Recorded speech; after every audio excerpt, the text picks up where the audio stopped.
I cut it short. I couldn't do another 30 seconds. It's driving me crazy. All right. Welcome, everybody, to REALMigos. We have a great show tonight. We are going to be talking with a returning guest. He's not begging me yet to be considered the third Migo, but hopefully by the end of this, we can beg him enough to be the third Migo. But Sir Ashley out of Charlotte, right? South Carolina? Yes. Yep, sir. Charlotte, North Carolina. North Carolina. Welcome back, sir. We are glad to have you. Thank you. I'm glad you invited me back. It's a pleasure being with you and Ian. Thank you. Now, dude, I had such a blast the last time you were on. So I knew at some point I was going to have to do it. And I saw the market. I seen the market. And I'm like, you know who's a good guest to bring back? Sir Ashley. Because I'll pull up his channel real quick so you can see his channel. He does have a YouTube channel. And I recommend you subscribe and get all the juicy goodness of what happens. He does a lot of good stuff about what's just going on in the market in general. So kind of some big brain stuff. And then he talks about just what's going on in South Carolina as well. So Sir Ashley, man, I'm happy to have you, man. Thank you.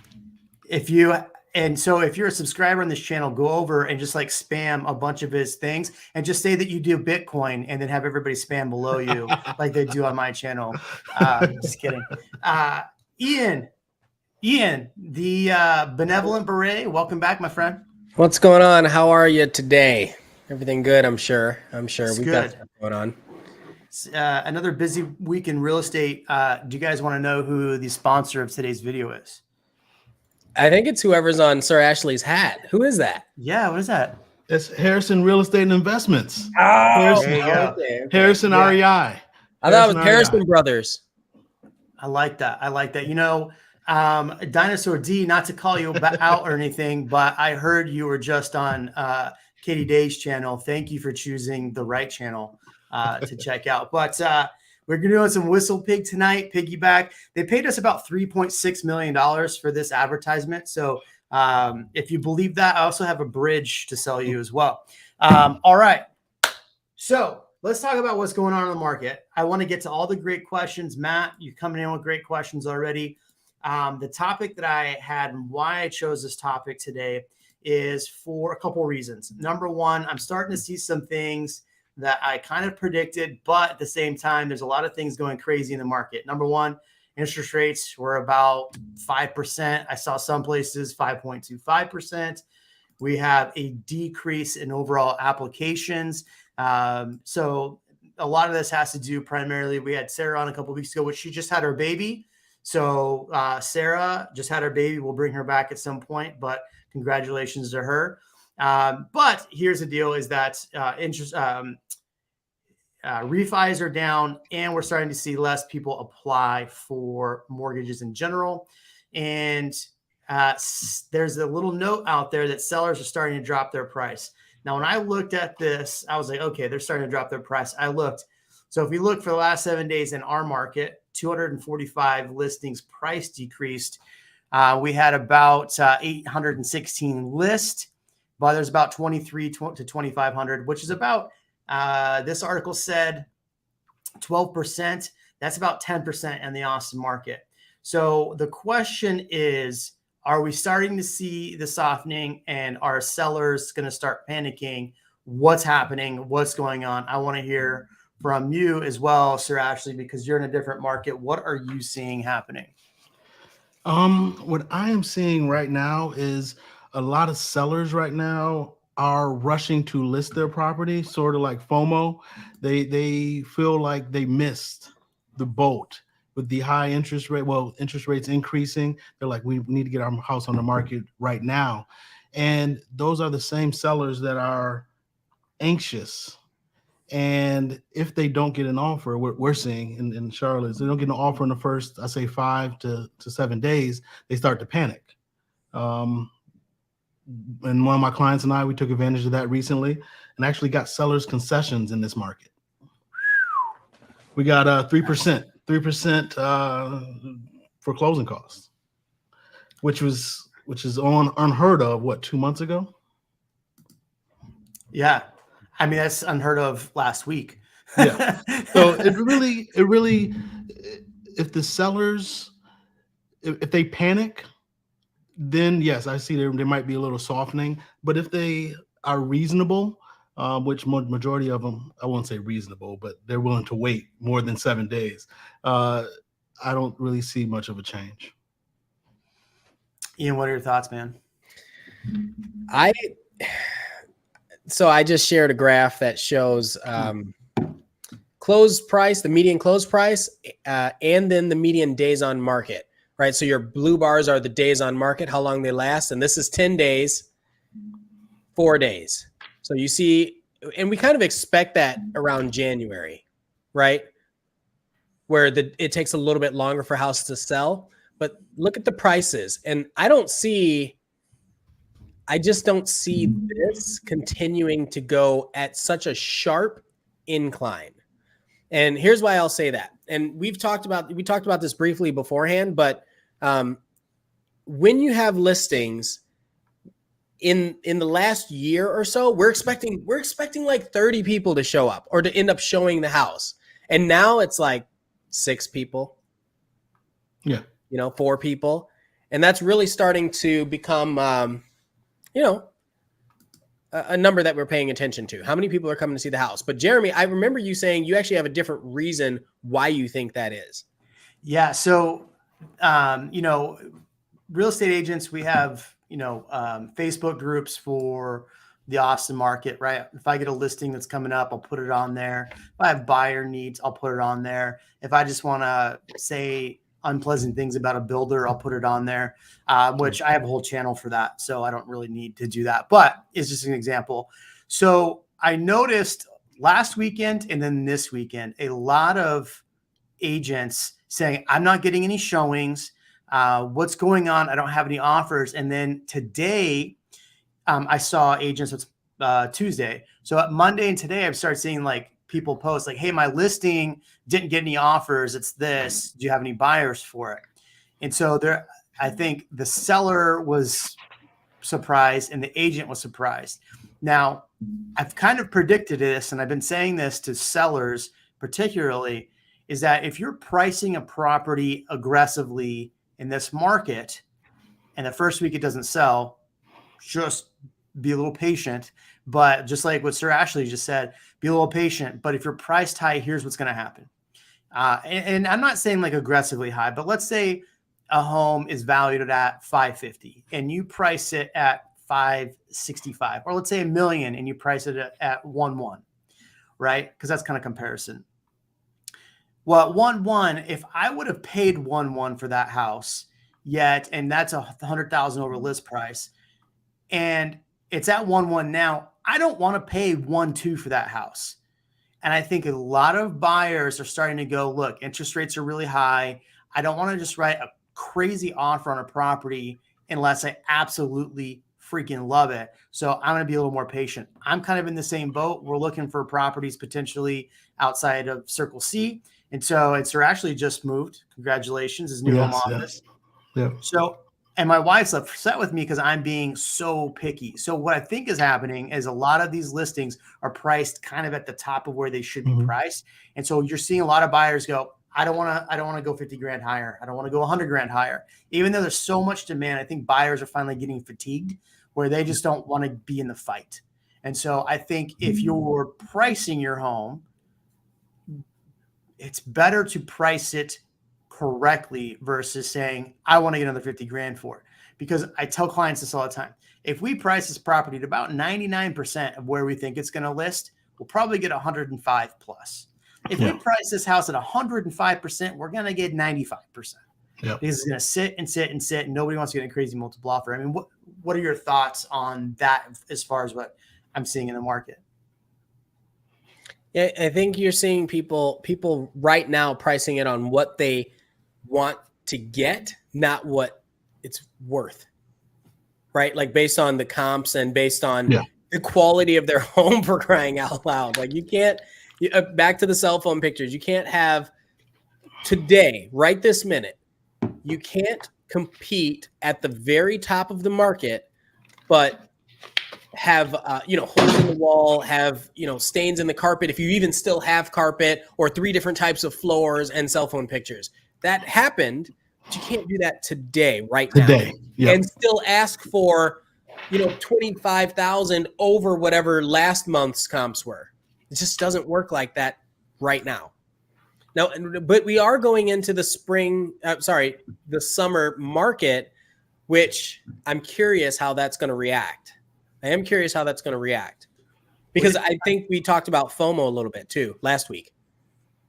Well, what's interesting is, so we've looked at, as far as the Austin market, I want to hear, actually your market. So we've been at about 1,800, like at the low beginning of January is like 1,600 units.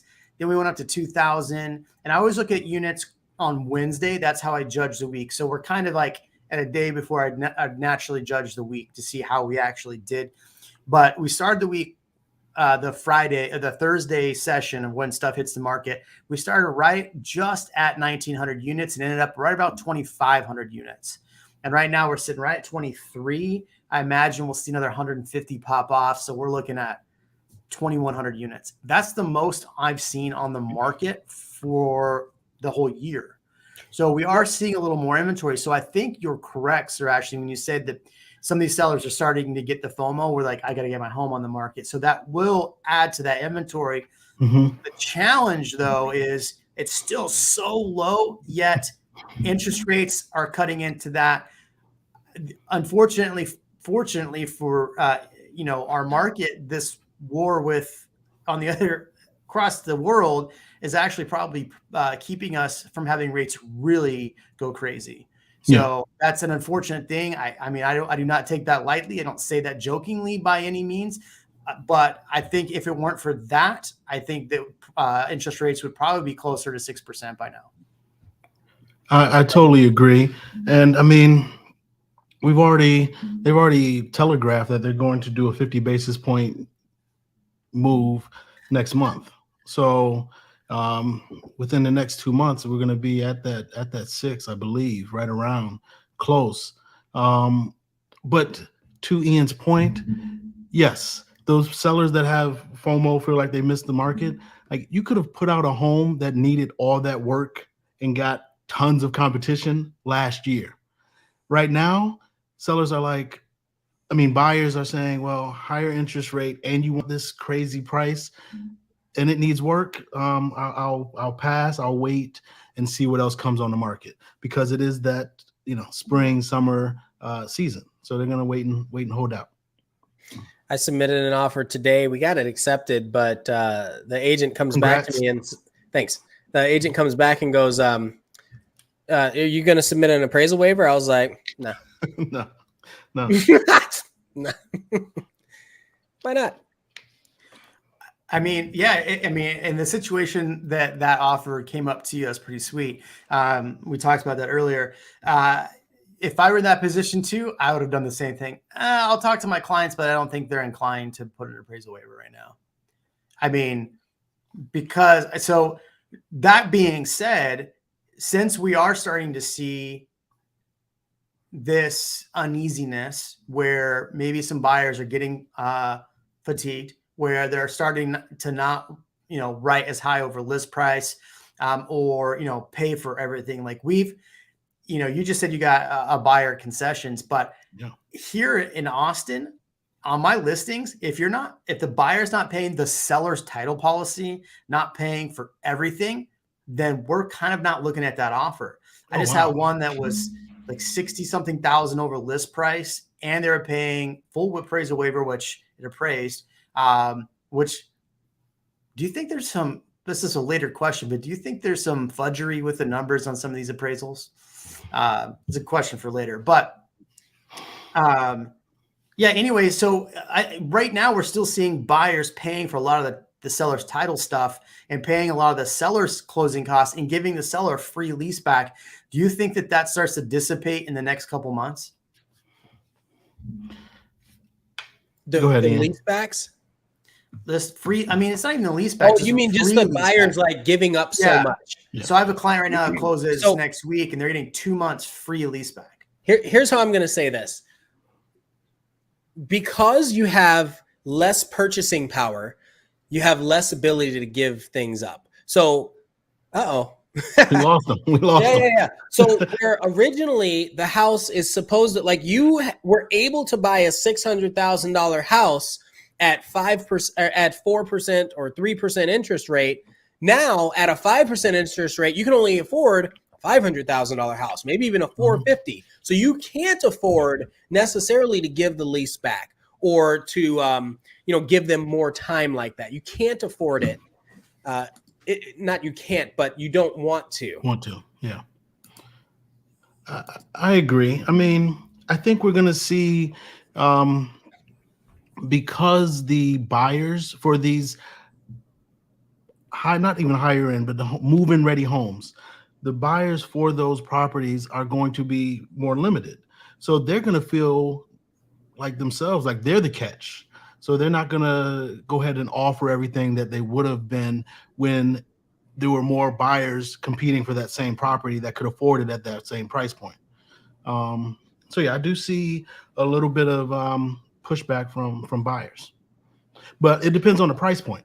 Like, and granted, our prices aren't the same as yours in Austin, but if you're under 500 here in Charlotte, it's still going to be very, very competitive, and you're going to see things going over ask, people waiving appraisals and everything like that, just because of the competition in that subsection of the market. So I guess the question then becomes, are we at the peak? Right? Are we staring down now the downside of the peak? I say one, time will tell. I don't believe we, at least in Charlotte, I don't believe we are, for the sheer fact of, while there's inventory coming, there's still more demand than inventory right now. Yeah. So it really comes down to just the price point the property's in, and I say that's in the condition of the property, but I still see properties continue to go up, at least in my area. I don't know. I want to get your take on this for the Austin market.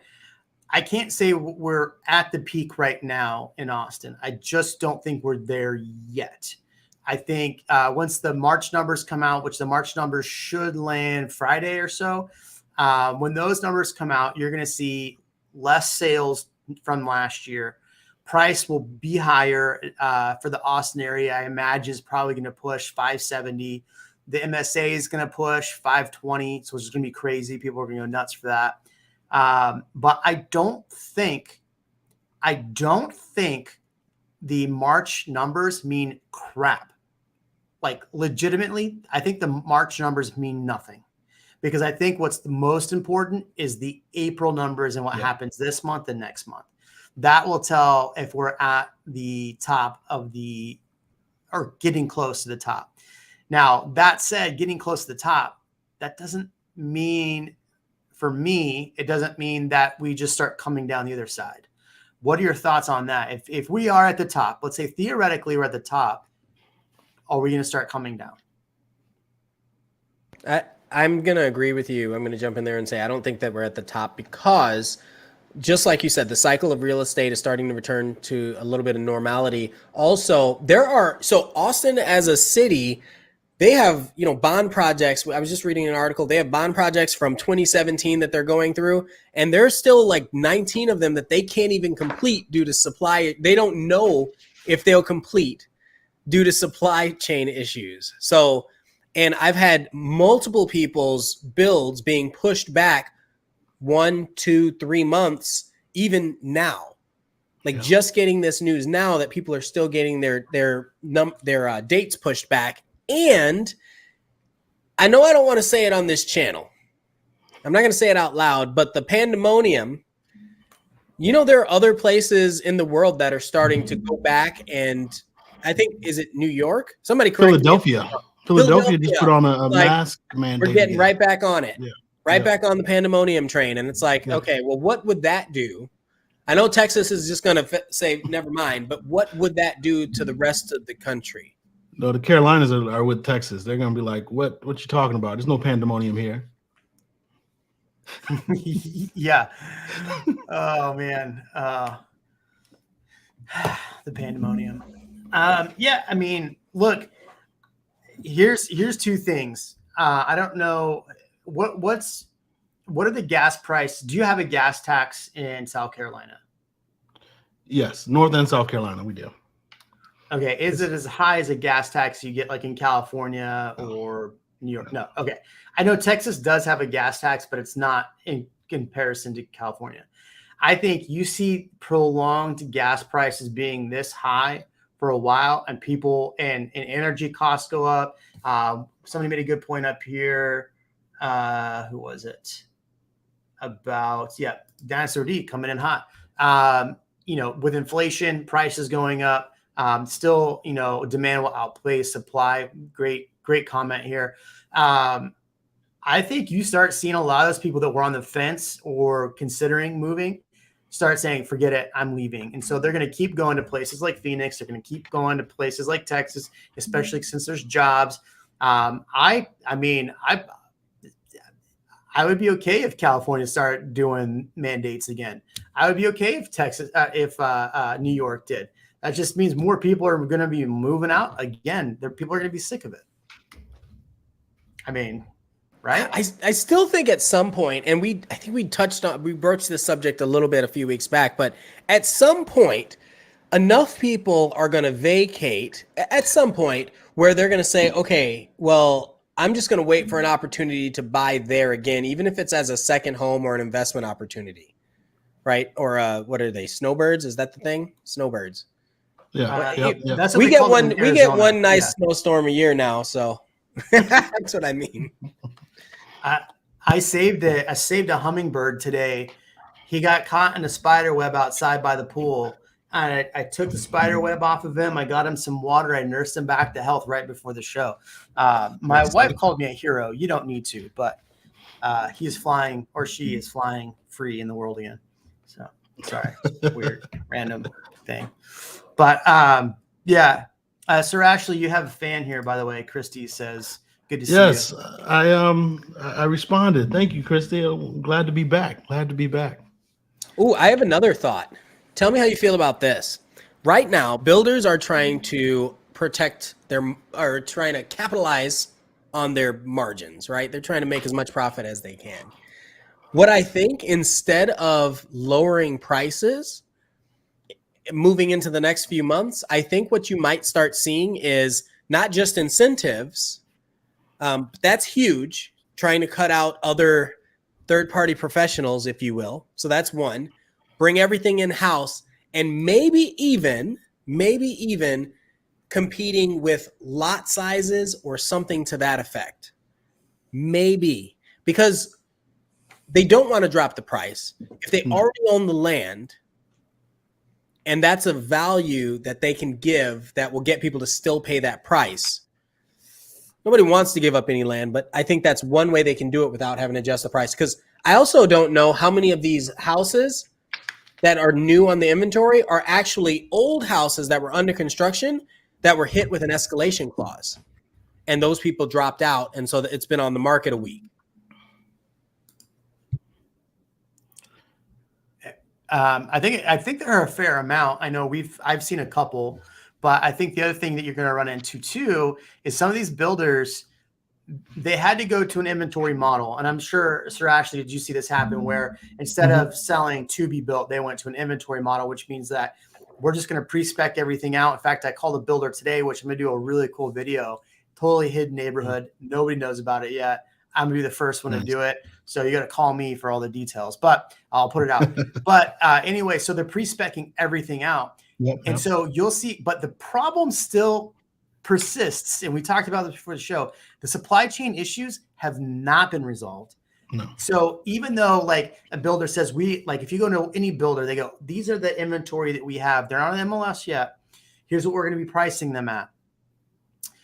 You can't contract on them until X date because they probably want to raise the price a couple more times. That's their business.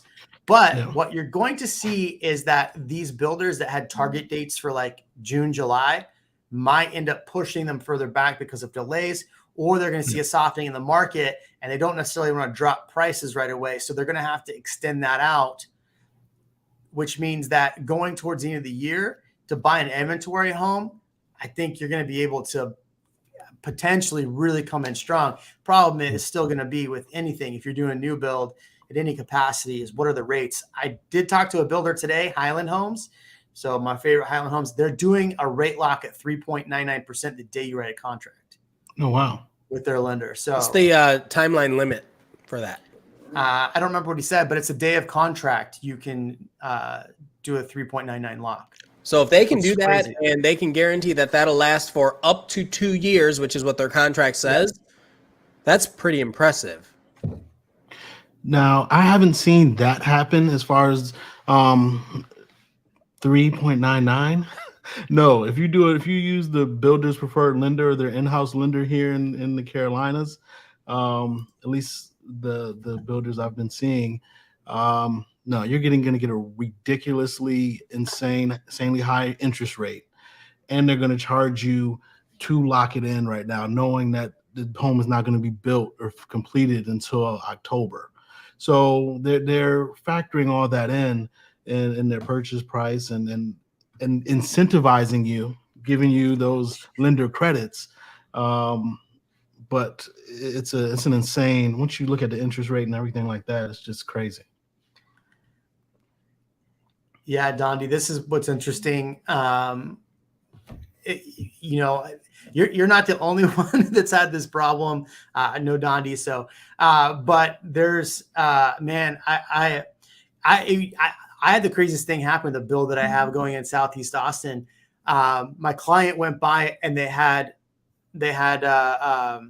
sticks up. And I was like, man, I thought that they told us that we weren't going to have lumber for like another like month.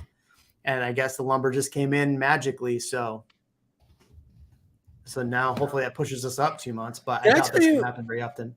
I tell you, I had a guy that was building a house, and this is the craziest one. It's been just the most horrible situation. Finally closed, but they had framed his house, and for some reason, the builder was like, "No, we're gonna do it again," and they tore it all down. Wow. And we started building it again. I'm like, what? Like there wasn't anything wrong with it that I know of. I'm betting that they needed some of that wood. They needed to use the lumber for another house. I hadn't heard of that. I hadn't heard them frame something, then tear it down, and oh wow. No, what I have seen is there's a builder here in our area, maybe a month ago, put out 6 homes as a coming soon, and like, hey, you can bid on it and everything like that. And I had a client interested in it, was considering putting a bid on them, and decided to go a different route. And the agent, it was due on a Sunday. The agent called me on a Monday, like, hey, is your client still interested? We have some opportunities left. And I'm like, hey, send me what you got. Every single home was still available. So the 6 homes that they had for sale, all of them were still available. And we're able to, get it at the list price. They don't really negotiate with new construction, only negotiate down until it's complete. So we're able to get it at the list price. That's good because, some of the builders out here are still doing bids. Yeah. But they're only they're only releasing like 2 properties on purpose that way. Look, if you can't build a property, right? If you can't even get a sub out to come out, then I understand, but they're still bidding stuff out. The guy that was on last week, Raj, he talked about is that one with a T is a terrible neighborhood. That was called high tax rate, something like that. I don't know. Yeah. Sorry, there's a neighborhood we don't say on this channel, which is kind of funny because I've actually sold homes in there. But anyway, all right. So let's move forward.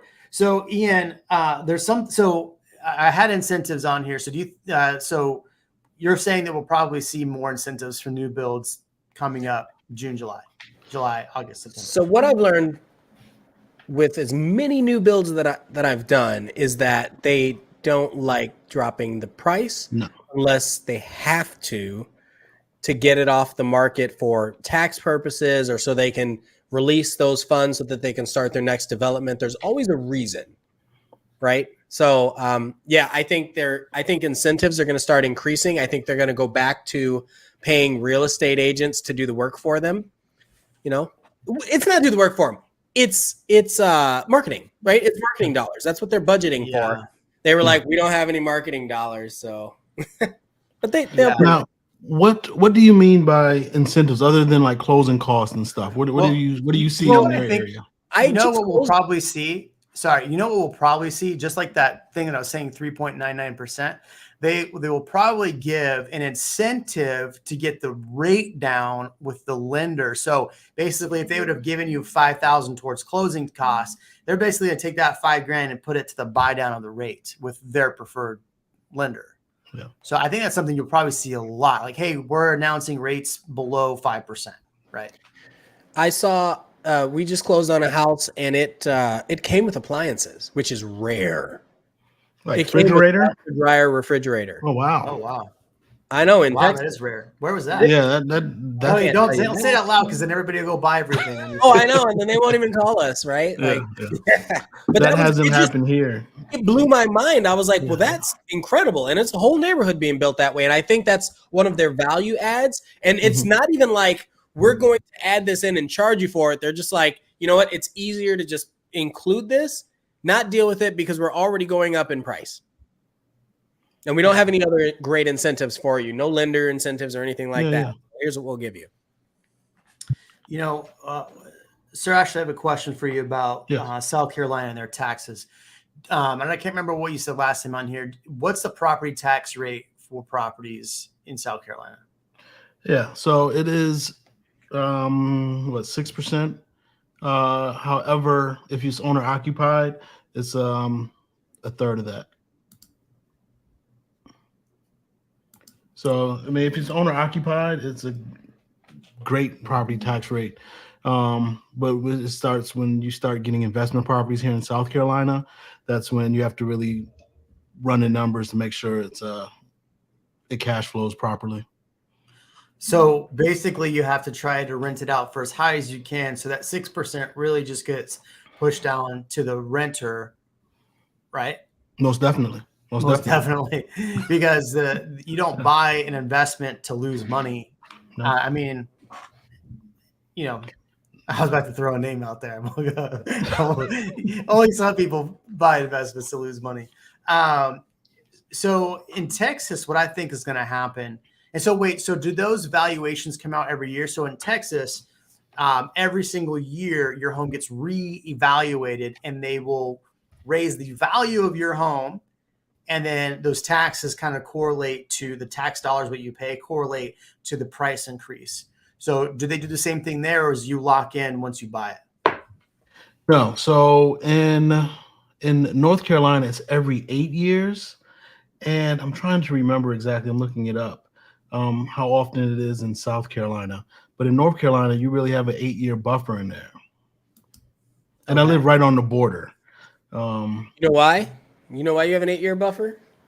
Answer this. Is North Carolina one of those states where when you sell or buy a house, you have to pay a sales tax? Yes. Boom. That's why. That's a lot. That's a lot. You're paying a lot of money up front. Wow. I know. Texas is one of the few states that doesn't do that. Yeah, I guess I shouldn't complain about property taxes. And so the problem I think we're going to really run into, and especially in Austin, so Comal County, which is south of Austin, is kind of like between here and San Antonio. Everybody's freaking out because the tax valuations increased 23% on a lot of homeowners. And that's every year they hit you with. And every year they do that. So the value of the house went up 23%. They can cap the raise at however much, like 10% if you're homesteaded. But that means that no matter what, if you're on a fixed income, taxes take away that every single year. I think in Austin, the valuations haven't come out. TCAT hasn't put them out. I bet you start seeing a lot of bitching and moaning in the next 2 weeks once they actually hit. A lot of people are going to be furious. A lot of people are going to be calling me like, hey, can I help? Can you help me? because I need to protest my taxes. They might need to do that to pay for the taxes. I don't think that's a way that you can. I don't think you can use the oldest profession to get your taxes down. I don't know. I've not tried it yet. That's on the way to being legal. Is all I'm saying. Watch. Yeah. Maybe not in Texas, but anywhere else. But that's a whole other conversation. Yeah. Whole other conversation. But yes. Whole other conversation. I just did a video on that. That's something that everyone needs to pay attention to in the state of Texas. If you bought a house this year and you didn't know this, immediately right now go file your homestead exemption. That's really it ended the 30th. Oh, it ended March 30th or 31st. So you can't do it now.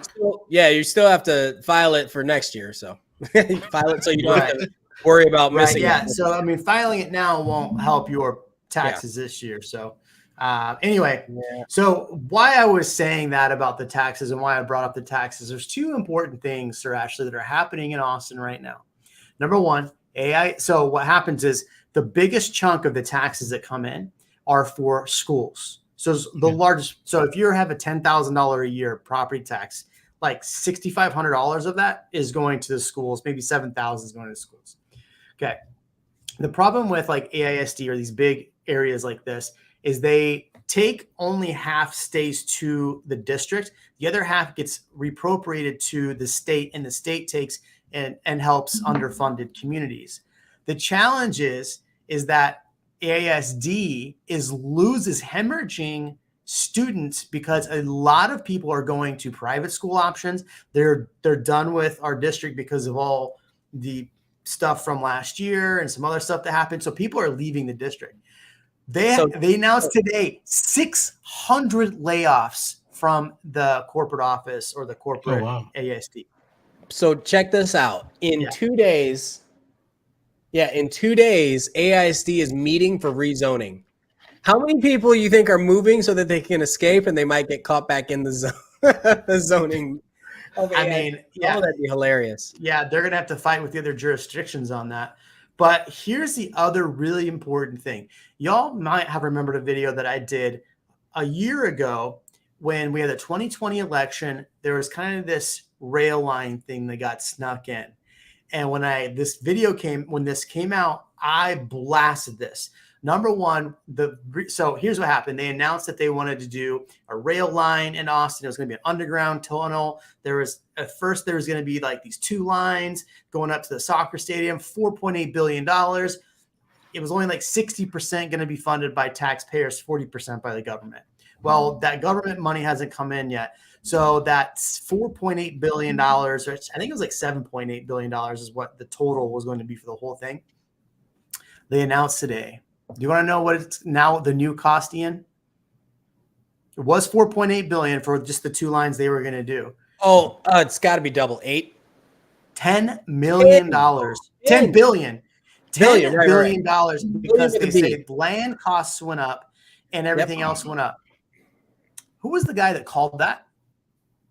Anybody? I think it was Sir Ashley. Yeah, right. I think it was that other channel that does not get named on this channel. Yeah, so Prop A was such an abysmal thing. And so the way they sold it to voters, so this is how it's crazy. This is what I don't understand about Texas voting. And I'm trying to get a mayor, someone who's going to be running for mayor on the channel. I reached out to her today, so we'll bring her on to talk about this. But with the way the tax dollars, so what was I going to say? So, how they did it. So the way they did it was they said, look, if your home is valued at $300,000, which at the time the median price was $450, right? So if you have a house worth $300, you're only paying $300 in taxes, not to the fact that we are going to raise property value every year. Properties values raise, which means that tax raises every single year. It's a very progressive tax. So now people are seeing that, oh crap, this tax that I've been paying is not even going to fund even the thing. So now we're going to have to double it. So the tax is actually going to have to go double in Austin. And that's if we still build it. And mind you, we've already been paying this tax. So Oh, so here's the cherry on top. So at the time I got an argument with a family member about this because they were renting at the time. And they told me, Jeremy, but people renting need this, they need it. And I go, well, number one, the ridership is heavily in doubt. Number two, you are having people that rent homes or renting, live in an apartment. They're voting on something that taxes homeowners. It's the taxes for homeowners. Homeowners pay this tax, not people renting. So when you're a renter and you're like, oh, cool, they're going to put this thing on, I'm going to vote for it. And then you go into the schmoronavirus and prices go up like crazy. And now you want to buy a home and now it's not affordable anymore because you voted on, or maybe you were a transient, right? So you moved to Austin for 8 months, voted on this thing and left. Whatever happens, the affordability issue has not gotten easier. The taxes have gotten higher. So the people that voted for this, they actually voted for it, which, shot themselves in the foot. Yeah. So now you're complaining about affordability, but if you voted for this bill that is not even going to pay for itself, that like nothing's paid for. But even even if they're renting, most people don't realize that they're going to be paying that cost is only going to come down to them anyway. It's going to trickle down to them. So it's yeah. Anyway, that's my rant about the stupid rail line. I think that we should have this rail line? So hold on. Do I think we should have a rail line? Yes, I think we should have some better options. But you're going to go subterranean in Texas. That's all made of limestone. Of course, it's going to be expensive. Yeah, and then it's Yeah. Then it's water under limestone, right? Yes. And then you got limestone and then it's water. Yeah. Anyway, we got so many questions in here. Sorry. Anyway, congrats, Kevin. Congrats, Kevin, on closing on a house. Kevin W. closing on a house in Georgetown at the end of the month. Cool. Somebody was asking about North Austin. We'll get to that one. I want to get to a little bit later when Sir Ashley's on the wane and getting out of here, so he doesn't have to get bogged down with my Austin bull crap. All right. I locked in a price on a new build in January for $650. Now the same floor plan is listed for $822 on the website. I'm worried the builder might cancel my contract. So I don't know that they'll have reason to cancel, but they'll try to get you to pay more. Why wouldn't they try to get you to pay more? Right? I'm not saying they will, like as a guarantee, but depending on the builder, they're going to come back and watch. It's going to be a couple days before, a couple weeks before, and they're going to say, I've got some news. So is that happening? Then if you cancel, it's on you, right? Yeah. That's like if you get happening, you collect unemployment. Yes. If you quit, well, that's your choice. Because fortunate as of right now, that's not happening here in at least in North South Carolina, Greater Charlotte area where I am right now. Even in Greensboro, North Carolina, if you go into contract, the builder is not going to increase or has not tried to increase their price. Majority of builders, there's some small custom builders that would or have, and questions. But for the most part, it doesn't happen too much. Are you an attorney state? Yes. I wonder if that matters at all with the builders, because we're not. I'm not sure. I am not sure. Builders get away with anything here. Well, I mean, the builders have their own, builder contracts, which right. But if an attorney is always going to review, they're gonna put the kibosh on that. Yeah. No, they pretty much. I mean, they just say within our contract, they say you have up to 2 years to complete it, but they don't say anything about increasing prices and all that stuff later on down the line. Do they use a standard contract or do they write up their own? Each builder writes up their own. Yeah. Their own verbiage and everything. Yeah. Yeah. That's how that's the problem, is that for real estate agents in Texas, everything's promulgated. You have one set of forms for everything. Different areas, you might have some different addendums when it comes to water rights and things like that. But for the most part, everything is done. And so builder contracts, all those. And so the contracts that are done with real estate agents and resale they are more leaning towards the buyer and being more beneficial to the buyer. Yeah. But when you do, one of these contracts, the builder, Yep. it's written for the builder by their attorneys and to keep them safe. So, I have seen people terminate. I mean, I've made videos about it. So it's definitely a thing. And Ian's had it happen where they tried to they did, in fact, raise the price $30,000 right before closing. So hopefully that doesn't happen on mine in New Braunfels. That was the same house that they tore down and rebuilt. You think that's a coincidence? You charged them twice for the lumber. Oh, geez. Like, seriously, think about that. Yeah. That sucks.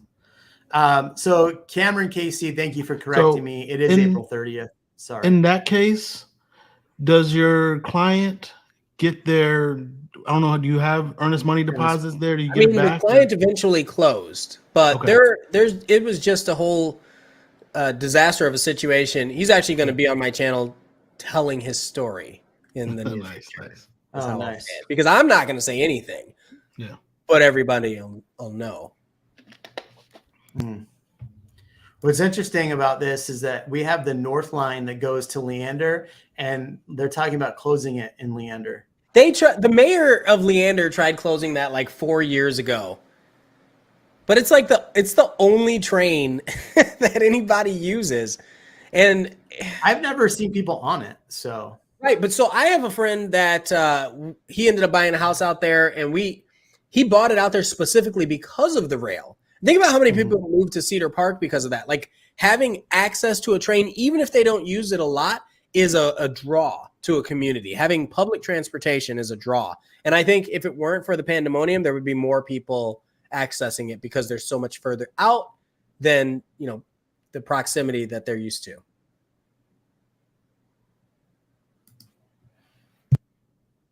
Yeah, 5.25. That's probably what I saw, because I looked at the thing and it was 4.8, but then I saw a thing about 5.25. So just an FYI for anybody who's looking at loans and they want to spend more than $1 million, jumbo loan rates are low right now. Whoa. Then I should buy another house. That's what I'm saying. Jumbo rates are low right now. That's my lender was like, really? I'm going to have to call Sarah about that. I think you're spreading fake news. I'm not spreading fake news. Fine. Let's say, make sure you ask your local preferred lender. Yeah. If jumbo rates are lower, so here's the thing. Here's what I'm actually like. If the market does start slowing down and it is easier for buyers, I am excited for more VA buyers and FHA buyers to finally jump back in, because I have so many VA buyers that were going to buy at the beginning of the year. There was no inventory, so they automatically just got into this thing, and they're like, "Oh, I'm going to go buy a new build." And yet, when the new build price is released, and some of them aren't now releasing to the end of the year, the pricing and their lots, like, it was way outside their budget. Yeah. So I would be okay with kind of a flattening and loose. I wouldn't say the cliff coming back down, but I would be okay with that, just because I think there's a lot of people that are trying to get into homes, that deserve getting into homes. They've worked for it, veterans, whatever it may be, first responders. That's the tough part. When you talk to a first responder or a vet that's doing 100% down, and you go to write an offer on something and they're like, "Sorry, we're not taking any of these loan types because we want easy." Now, I've heard that VA has gotten easier to work with. I haven't seen it in practice. Well, I also see that changing as the market starts to become less aggressive too, right? Because you can have someone submit a VA loan and they're 100% finance. Like, that is great. That's a guaranteed loan. They don't have to put any money. They have a fee, but it's nothing compared to any other FHA or conventional loan. So, I mean, it's other than them worrying about backing out, that's your only worry. But if your house is solid, or you get a pre-inspection, which isn't required in the state of Texas, and somewhere like California, it's required. Is it required in North Carolina to get a? No. And prior to the pandemonium, I would tell everybody, my clients, to get it pre-inspected, to know. But since the pandemonium, it's just like no need to. People are gonna buy it anyway. Yeah. So if you're straightforward with what it is that you're selling, your seller's disclosure is well documented, and you've got receipts for work and that kind of stuff, permits have been pulled, then I don't see people in a VA position backing out, because you're giving them everything. Showing your card. I mean, I think the biggest problem with VA is with the appraisers that do the appraisals. That's the biggest problem I've seen with VAs. It's not necessarily that it take too long to close or anything like that. Have you seen the is it not median? Yeah, median age of all the appraisers in Texas? Don't get ageist on people now. Listen, isn't that the only class that's not protected? No, age In is real still estate? a protected class. No, because otherwise they wouldn't be able to say senior living community. You're allowed to. I'm pretty sure. My wife just took the broker's exam. Let me ask her. Brokers I'm pretty sure you can't. Are set to a different compliance set of rules. Huh. But even still. Okay, so anyway, what's the average age? Did you see it? I didn't say anything about the number. Well, what's the number then? I just don't think they're going to be around much longer, all of the current appraisers. They're more towards retirement age. Is that what you're saying? They're golden years, yes. They're sunset. I did see something today that people that are in retirement or just went into retirement, a lot of them, because of inflation, are having to come back into the workforce. So they're like, oh, good, more people back in the workforce. But, bro, if I'm 65 and I'm at retirement, having to come back in the workforce, I'm going to be pretty pissed. If you were an appraiser, you've been doing this for 20 years, you're retired. I'd be fishing. You're fishing. Okay, you go fishing and somebody calls you and says, hey, I'll pay you $3,000 for 30 minutes of work. Can you come do this appraisal right down the street? I mean, you would, right? I would. Most people would. I would. It's too easy money. I'm not saying that what they do is easy, but if you're already comfortable with it, you know what you're talking about, and it's nearby, and you can write your own check right now as an appraiser. Yeah. I don't know how it is. I'm not trying to get too off topic. It is about appraisals. I don't know how it is in Texas, but owners of color getting their homes appraised here and in the Carolinas have been coming in very lower than they should be. You know what? You know what pictures I would have in my house? I'm just going to stop there. I would have all the pictures in my house to make sure that appraiser had nothing else to say. So that's not necessarily a topic. So I've seen the big story of this, what this story was a while ago that I read was that you had people of color had got a low appraisal. So they got a new appraisal done and they took all the photos out and put a different family and it appraised at a higher value. So let me ask you, is a straightforward question. This is a guy who is totally oblivious to all of this, right? Is this something you actually have seen in practice? I've experienced it. You have. Do you mind sharing? My own home. Really? My own home. Yes. Came back at what 490 something, and he was comparing it to, and they list the comps. It was a 5-bedroom, almost 4,000 square foot home. He compared it to a 2,600 square foot home, 3-bedroom, and we had other property on the market comps that were smaller than mine, less bedrooms, didn't have a third floor, appraising and appraised and didn't have any issues. So it was just one of those things that you hear about it, and I've heard people complain in the Carolinas, and even I saw the article back. It was a couple of years ago, actually, in Florida, maybe a year ago.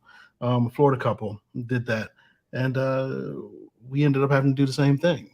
So we took down my daughters. We didn't have pictures of them, but 2 African-American girls, pictures and all that. We took all that down and got it redone. And lo and behold, it came back. So Came back let me right. ask you a question. What was the time frame between the first appraisal and the second appraisal? 2 weeks. So it's not like it was a month where you'd have like a bunch of new inventory. So did the question I have then is, did the appraiser did the first appraisal have the same similar comps as the second appraisal? No, Really? no. So were the first comps just not even close? They weren't even close. They were using, it was a 5-bedroom, almost 4,000 square foot home. They were comparing it to a 3-bedroom, significantly smaller home, no basement, no anything. And I called the agent out. I'm like, granted, it's not the agent's fault, right? But I'm like, I don't know what your guy's doing and why he's even using these comps. Y'all need to go do this again. This is ridiculous. I just want to say, what was that square footage for what price? Yeah. Well, it was what? Almost 4,000 square feet, 3,800. Well, listed at 5, ended up selling, going under contract at what, 550? Not here. Not No, today. not there. No, not there. Not you. So Yeah. This is like one of those things that I see, you back to the thing with appraisers is that not all appraisers are created equal, just like not all real estate agents are created equal. So I'm stuck between, is it just an incompetent person or is it somebody actually doing something nefarious? Like, that's where I'm like, I would want to know, right? I do want to know, but is it just an incompetent person or does this person have a pattern of doing this? So that's why, because I've seen appraisals that I've seen the appraisal, I'm like, what the heck is this? Where did this come from? So let's flip the script. I actually had a client we listed at his house and he had certain political signs in his garage, right? Former POTUS, if you will. And we received some offers. And one of the buyers, when they finally showed up to the house and looked in the garage, they backed out. That house was flawless. There was nothing wrong with that house. Later, the agent said they saw some things they didn't really like. And I don't know if you're watching this and you're trying to buy a house and the other person's belongings are a reason why you don't buy the house, unless it's let's say spiritual for you, then don't pass on a good opportunity because of that. That's just ridiculous. Well, I have seen, there was a house that they were actually had like a dungeon that they were like, this is like 2 years ago. They had marketed it with the dungeon and the accoutrement that goes in one's dungeon, and they actually put it on. And I think the board made them take the photos down or something like that. But that's how the agent marketed it, as like a fun time downstairs. Fun time downstairs. Yeah. Did I tell you about the one where there was a shrine in the middle of the house? I can see it a lot in Austin. It was a Wiccan shrine in the middle of that. One of those. I don't see that a lot in Austin. So it was in a closet, and she was like, "Don't open that." Like, or should we show that? And I was like, "That's a weird. That's a tough." Here one. we go. Stage a home with a bunch of drug paraphernalia and a Ouija board right in the middle. Perfect staging. If you take that advice, please don't take that advice. I was totally kidding. It's just interesting. I think somebody made it in the comments. Random Bruh says, "Who cares about other people's affiliations?" That's the point. That's the point. Yeah. That's the point. Yeah. Yeah, for sure. Look at the property on its merits. Like, think of all the weird things people do that you don't get to see in their own house. Well, think about this too. Imagine, this is why I always say that the craziest years in real estate are election years. So 2020 was crazy, 18 was crazy, 16 was crazy. The off years are just like, oh, this is finally nice, right? Like 2021 was perfect. Not really, but the craziest part about that is like when you're driving up to a home and you see a home that has like 15 to 20 signs in their front yard, and you're looking at that next door neighbor, you're like, I'm not moving next to that crazy person. Because that many signs, like, okay, a couple signs are good, but 20 signs. I had a client literally pull up and they're like, no, I'm not living next to them. Sorry. Like, so it's like you almost kind of have to like, hey, neighbor, I know that you love your political affiliation. That's great, but can we just keep it to like one sign, two signs, So- just like in my household, and then let the crazy out. True story. It wasn't my neighbor, but I was listing a home a couple years ago, and the neighbor had all these signs out, and I politely went and knocked on the door and just asked, like, hey, it's in your best interest to remove these signs so we can get top dollar. And they did. Wow.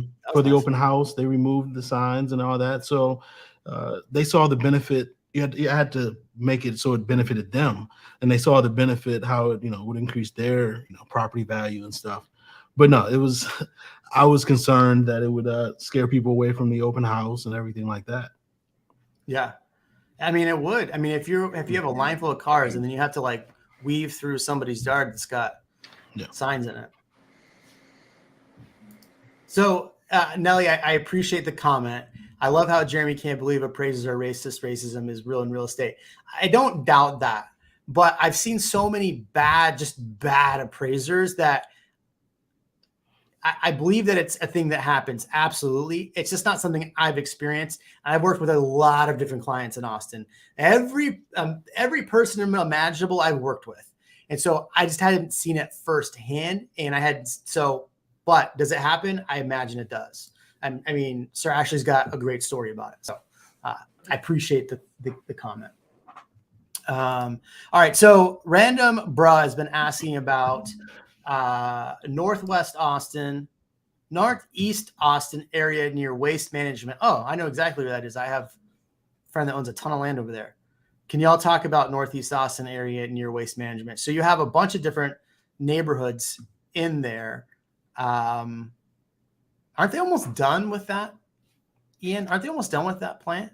Like that thing? Yeah, but there's still a lot of land. There's still a lot of land. There's tons of land, so there's tons of opportunity for growth. I think my question is it just specifically near Waste Management, the area, or are you trying to find out, like, is there still going to be growth? Are you trying to find out specific neighborhoods? Like, what's the plan here? Here's what you need to know. Here's an easy answer. If it's a new construction neighborhood, 80% of the time, the tax rate's going to be high, but you're going to get a lot of amenities that make up for it. There's your answer. I don't even know what the question is, but that's really important for a lot of people to know. So if you want to be near something that's growing, some nice new development, that's your trade-off. And then you have to look at the prices. Right. So Waste Management, I believe, let me just make sure. Yeah. So Waste Management has this whole land right here. My friend owns all of this land right here. So he's backed up next to it. Did I not? Oh, yeah. Can you not see it? I can. No, I can't see it either. Comments. Can you see it? Yeah. Anyway, so there's like 4 or 5 neighborhoods right next to it. Springdale Heights, Harris Branch, Bellhaven, Shady Lake Acres. There's a brand new DR Horton neighborhood right around the corner. So no, I don't think it's going to really affect it that much. So sorry, I thought my internet's slow right now. My question is, Applied Materials is doing a whole other. They just announced a whole other plant, didn't they? Yeah, it's in Hutto. Yep. Yeah, I think that's going to grow significantly, knowing that they're investing so much more money further east. So keep that in mind. my question is, with the new communities and subdivisions in your area, you said they're coming with a lot of amenities. Is that the case there? So we're doing a lot of live, work, play areas or master planned communities, right? Yeah. And so we have one, Easton Park. They started with, what was it, like 2,500 homes, and they just announced 12,000 more. Oh, wow. 12,000, maybe 20,000 more. Like, it was a ridiculous number, but it's also adjacent to Tesla, the Gigafactory, which employs another 12,000 people, and there's just lots of growth around there. So the idea there is you can go there, they'll have most of what you need, some of these communities also have it where you can get your shopping done, your nails done, live there, go to the movies, all in that section. So we have one called Mueller, we have one called The Domain, and we have a bunch of others that are under construction right now, all in almost every city and suburb around Austin.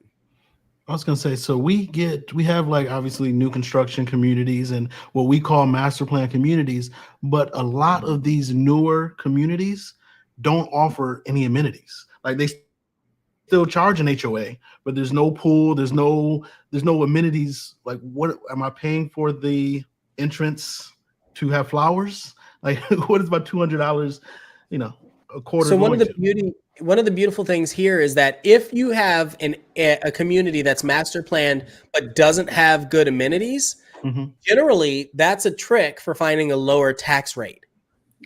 Okay. Here, yes, lower property tax rate. Yeah. Right, because they're not paying to enhance the land around it. They're not getting development bonds or whatever. They're like, we'll build our houses and you can pay the standard school tax. Okay.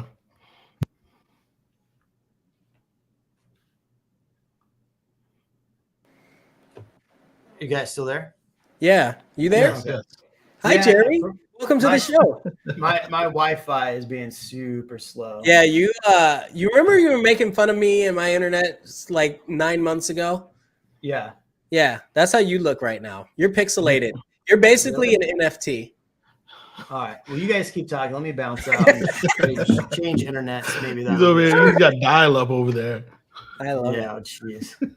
That's good. So what other questions were in here that we hadn't gotten? Let's see. Where are we? Yeah, I would look up for random bruh. I would look up the applied materials, where else they're going to build, and anything that's in that corridor. Now, remember, this is a manufacturing job, so there's a cap to the salaries, right? But pay attention to that area because there's still going to be a fair amount of growth in between that corridor. I feel like there would be. Why wouldn't there be? And there's also an airport. Isn't Pflugerville Executive Airport's over there too?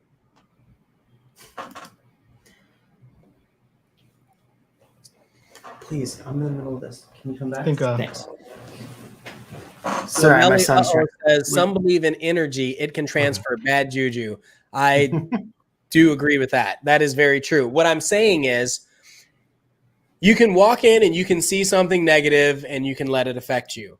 My other question is, if you walk in and if you don't see anything, does that change your mind? Like, if you feel it, I can't, I don't know how that works, but some people, I've had people, pray on a house and said, you know what, this isn't the house for me. And then they backed out. That's absolutely fine. But most of the time I see people doing it based on a bias, some kind of cognitive bias, and making these decisions that ultimately would have been a huge benefit for their family. Yeah. And they lost out on an opportunity because of an irrational response to the situation. Again, I think, aside from energy, this is specifically seeing something that they just disagree with. Yep. Well, I think too, with rates increasing as quickly as they have and everything being as crazy as they have, I think part of the buyer fatigue is buyers are they're going to be more cautious. Instead of just having an emotional purchase, they'll probably start to be a little bit more mindful of what things actually cost. So I think that's some of the things why we'll start to see the market kind of slow down a little bit more, is the fact that buyers will not be as emotional about it as they maybe once were. Like the FOMO is starting to wear off. So that's my thought. It's also going to be contingent on the type of buyers. Lately, we've had a plethora of investor buyers, right? Where and a lot of the first-time buyers have either been priced out unless they're coming from another area. So the emotion tends to stick with your first-time buyers who've never experienced this and don't understand like how many moving parts are actually part of this transaction. I would have to agree. I don't tend to deal with those kind of issues with the step up buyer or the investor. It's more so the first time home buyer that, I don't know. It's just, I think granted, they've worked hard to be in the position they're in, but however, some unreal expectations for your first home. I understand it's a lot of money, but it's just, I tell people to realize it's your first home. You're not going to get everything, and you may see some things that you don't like, but it's more so you're putting your family and yourself in a better position moving forward. You just got to get on that property ladder to begin with. Yeah, I mean, I've said for a long time, the best way to gain wealth is by property ownership. I've gained the most wealth by buying a home, holding on to it for a few years, selling it, moving up. I think the problem you're going to run into with rates being so high now, and I don't think they're going to be like this forever. I think we'll probably hit a recession. Rates and prices will continue to go up. Rates will come down. So all that to say is, like, if you're looking to buy and you can afford it, it's still a good time to buy. Right? That's what I try to tell people. People want to try to time the market and do all that. Like, when is a good time to buy? It's when you are ready and can afford it. Yeah. Because you're going to have to pay for housing one way or another. And rent isn't going down. No, it's not. Remember, there was a guy, Ian, who said that rental rates were the reason why, not being high enough was the reason why the market would crash in Austin. Yeah. I think I remember hearing something like that. Yeah. Here we are with like 32% increases in rental rates. Oops. It's actually crashing. It's crashing right now. Okay. So I hope that answered your question about the east side, random bruh. Oh, but so random bruh said that he has 8 parcels he could build on. I would say do it. That's my opinion. If you can build now and you can get a good rate for labor and lumber, I don't see why you wouldn't, unless you just want to sit on the land and wait and see for a future opportunity. What I would do is build on all of them, sell half and keep half. Mm-hmm. Yeah, rent out the other half. What would you build on them? Would you build condos? Would you like freestanding condos? Would you do ADUs? No, I would personally do 4 individual units, or 4 like if you could fit it, 4 duplexes, but it's going to be all come down to impermeable coverage. But I would do 4 standalone units, maybe 2 attached, but 4 units times 2. That's what I would do. I mean, what do you think, Sir Ashley? No, I think so. Duplexes are big there. We don't really have too many duplexes here in North Carolina, South Carolina. We don't have too many newer, more recent duplexes. I mean, well, let me take a step back. In the 80s, there were a lot of duplexes that were built here. And those, once somebody grabs onto those, they do not let them go. So ideally, what I would do is single family homes, 4 of those, and if you can do it, and then for the other 4 lots, do duplexes and rent those out. Yeah, and just hold it forever. Have the ones renting out pay off all the property taxes, pay off the loans. Yeah. John S. says, I know people are continually mentioning how Austin is overpriced and there will soon be a crash in the near future. My friend just sent me a listing in Seattle. It sold $700,000 over list price. That is just a hold on. Is this a $7 million house? Yeah, that is the question. Because if it's a $400,000 house and it went 700 over, that's impressive. Yeah, I saw one listed at 1.7, sold for 2.2. So if that was 500, which is crazy. That's good. That's a lot. Yeah. Sorry, Ian, for spamming you. Oh, for the that's not a problem, man. It's good. So what's interesting, I had a thought, and it was about Elon, and then I was just gonna throw out there casually. We know. I met Elon.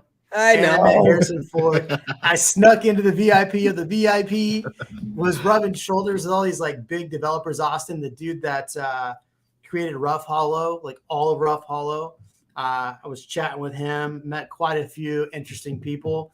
There's this name Hans or Franz, the guy that threw It's the ball. Franz. Franz. Okay, see, I don't. He's so Max. I have no idea who most of these people were. That's And not I'm why like, I'm mad. I'm mad because you called me. You were like, guess where I'm at? You couldn't get an why I'm invite. You couldn't get you couldn't be the plus one. Here's the thing. Even if he could, we obviously both own Teslas, and neither one of us got the official invite. And I still, to this day, don't know how he got in. I went to the one the day after, but I'm just. Oh, are they ready to meet Kevin there? And told him I don't watch his channel. Meet Kevin, Harrison Ford. I met Sandy Moreno, so that's fine. Elon Musk. Oh, I met Sandy too. Yeah. Was Kathy Wood there? She was probably there. I did not see her.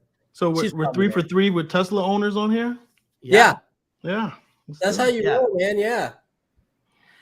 I'm still waiting for this thing. But I see that. I have mine pre-ordered as well. It's been pre-ordered since immediately. I have video of him pulling up behind the stage and getting out. And so I'm like filming him walking up the stage and I'm like, oh shoot, he's like 8 feet from me. So I like ran over and was like, hey, Elon, next time you buy it, like the dumb thing that I say is, hey, Elon, next time you buy a company, can you let us know first so we can buy stock? He's like, okay. I have a picture of something amazing about my Tesla that I should have shown him. I thought about it later. I was like, damn, I've always thought Elon would think this was so cool I did this. And I totally blew it. That one opportunity, I totally blew it. But it was funny. I literally so they had a VIP section. Me and my buddy just walked right in with a group of people. They didn't even say anything. And then we were standing there. He came up and I like snuck around the corner. I made friends with the girl who does the Dogecoin I saw her, talked to her. So I challenged her a race in my 911, but she still hasn't accepted. So we'll see what happens there. But I'm Hans and I'm Franz, and we're going to bump you up. That's pretty good. That's funny. Ooh, can we answer Kevin's question right above it? Kevin, Coventry. So Coventry.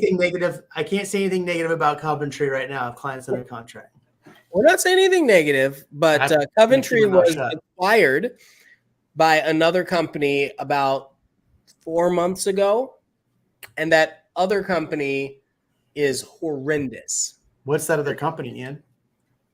You'll find out when the guy comes on my channel and I interview him about his. Give us a letter or a color scheme.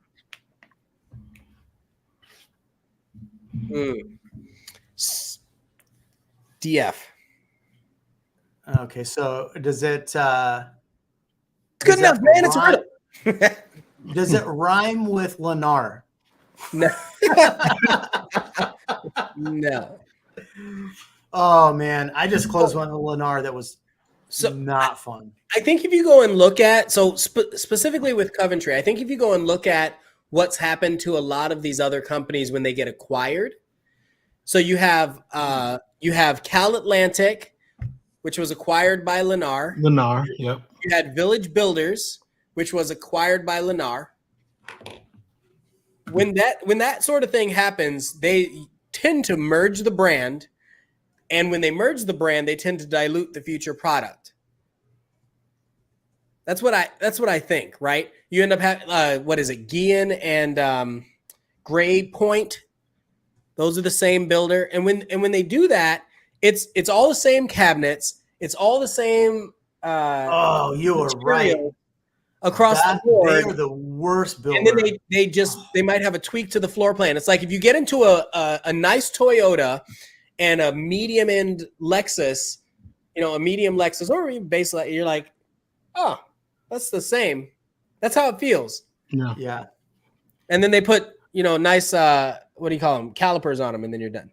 That's what they do. Quick aside. I really liked Cal Atlantic here in the Charlotte area. What? 4, 5, maybe 6 years ago. But since the acquisition, it's like since they got bought out so they went from Cal Atlantic. Oh no, they were Standard Pacific, then Standard. to Cal Atlantic, Never Pacific. then to starts with a B, right? Or am I thinking? Crap, what's the name of it?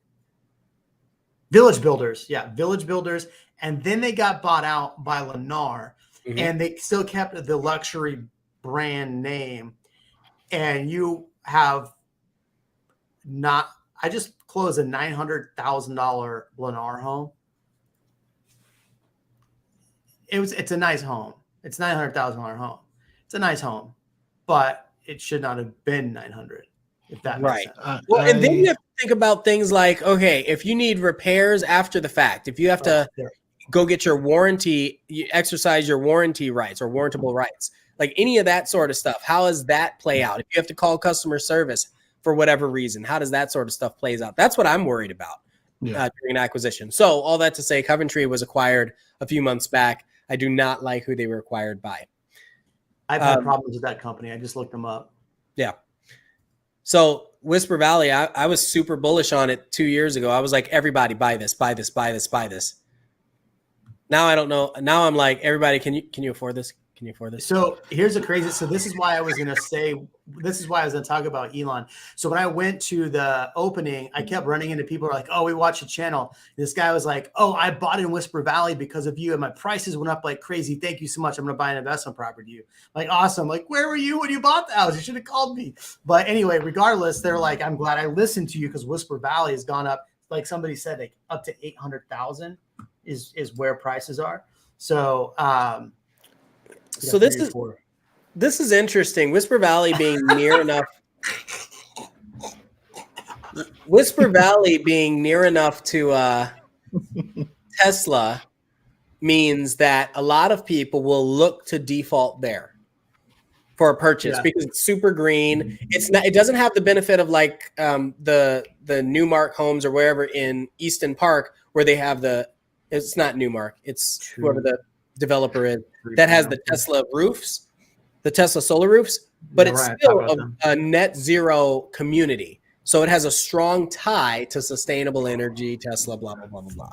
The question is, can the salaries for Tesla employees justify the price and the square footage you're getting for a Whisper Valley home?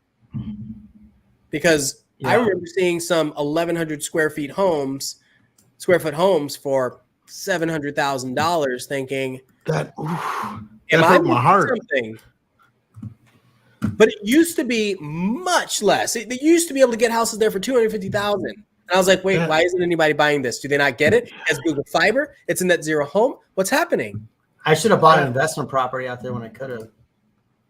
That hurt my heart. You said 1,100 square feet? Oh yeah. For how and much? no garages, right? Brookfield, yes. Brookfield, thanks, Kevin. It was Brookfield. Brookfield has the Tesla solar roofs. I didn't want to say that. So going back to Lennar real quick. So Lennar is going through a big lawsuit. I was going to do a full video on this, but Lennar is going through a full lawsuit because they have a lot of people in the Onion Creek area and Bradshaw Crossing suing over faulty foundations. So yeah, right here. South Austin Development, Bradshaw Crossing. I like that neighborhood. It's a great neighborhood, but this is one thing. If you're going to buy out there, I highly recommend that you do a foundation inspection. I think that's anywhere southeast, period. For sure. You know, we were always doing the north-south versus. Yeah. Yeah, I mean, South Carolina is definitely better than North Carolina, right? I can't comment on that right now. I'm right on the border. I'll tell both. It depends on who's buying. Exactly. So I'm not gonna lie. I live in South Carolina now, but I do think South Carolina. I mean, I live in South Carolina now. I think North Carolina is a little better. Anybody that's watching this from my area, just disregard what I just said. Well, I can calmly say that South Austin's definitely better than North Austin, considering Tesla kind of building right on the middle So they didn't want to like take up sides with it, but the F1 track is south. So I noticed that John posted about the Whisper Valley houses. The comment I want to say about that is, are they homes that you can actually close on for that price? Because starting at and closing prices are vastly different. Which builder is that, John? I'd have to pull it up, and I don't want to Google it. You look at GFO Homes in Whisper Valley, and you come back to me. Prime to blow up. No, it's not. No, it's not. I'm just kidding. We just put, we just put 2 clients under contract in Liberty Hill over the weekend for like $1 million homes, which was, I love it. Liberty Hill, you're looking at 1.1 million, 850, Larkspur. Nice neighborhoods. Lies. North Austin is the building. Hold on. What did Kevin mention something about the Panthers, the Carolina Panthers? If Panthers don't take a QB in the first round, will it affect home prices? So what really most people don't realize in this area is that the Panthers are really messing around with people's home prices right now as we speak here in South Carolina. Is they have a training facility, a practice facility that is supposed to be in Rock Hill, South Carolina. Big development, started building, and they did not pay their bill. So it's like on hold. And they're scared. Well, the city and county scared that they're not going to continue building because there's a lot of attractions and businesses that came because the Panthers were supposed to be building their practice facility in South Carolina, although they play in North Carolina. So yeah, it will impact a lot of home prices if they don't get things right, whether it be QB or finish their practice facility. Interesting. Stupid Panthers. Are you a Panthers fan? I'm a Chiefs fan. I'm trying to work out the topography in my brain, but that's not. I don't think that's in one of the. No. So there's a little aside. I grew up in upstate New York. I'm from upstate New York, Buffalo Bill territory. We lost 4 straight Super Bowls. Joe Montana, Marcus Allen went to the Chiefs, 95-ish. And I was a Chiefs fan ever since. Chiefs fan ever since. Yep. Well, I don't want to tell anybody who's moving to Texas what my affiliations are, but go Niners. So there you go. I haven't looked at Liberty Hill, $1 million plus. Yes, there's a lot of $1 million plus in Liberty Hill now. But the crazy part is you can get $1 million plus and get crazy views. I think if you think about it, Ian, Liberty Hill is now the new Crystal Falls. And Absolutely. It is. Circle C is now the new Westlake, if you compare the two north and south. Because Circle C, everything that listed this weekend was 900 plus, 1.1. I was seeing stuff. I'm like, what the Circle C is blown up. Westlake still has prettier trees, and Crystal Falls still has prettier views. Yeah, but neither have the honey badger. Neither has the honey badger, and honey badger doesn't give a. It's funny. It's bringing up Jimmy G. I was I was searching for somebody famous's house the other day, and I saw Troy Tulowitzki bought a house on the lake. I was like, oh, that's cool. If you know Troy Tulowitzki is shortstop. I think it's shortstop, right? Anyway, all right, we're an hour and a half. Senor Sir Ashley, thank you so much for joining the Migos. We'll have to bring you back. ianofAustin, handsome as ever. Thank you all. We'll catch you on the next one. Make sure you subscribe to Sir Ashley's channel if you haven't. Spam the heck out of him. Give him all the good comments, all the good likes.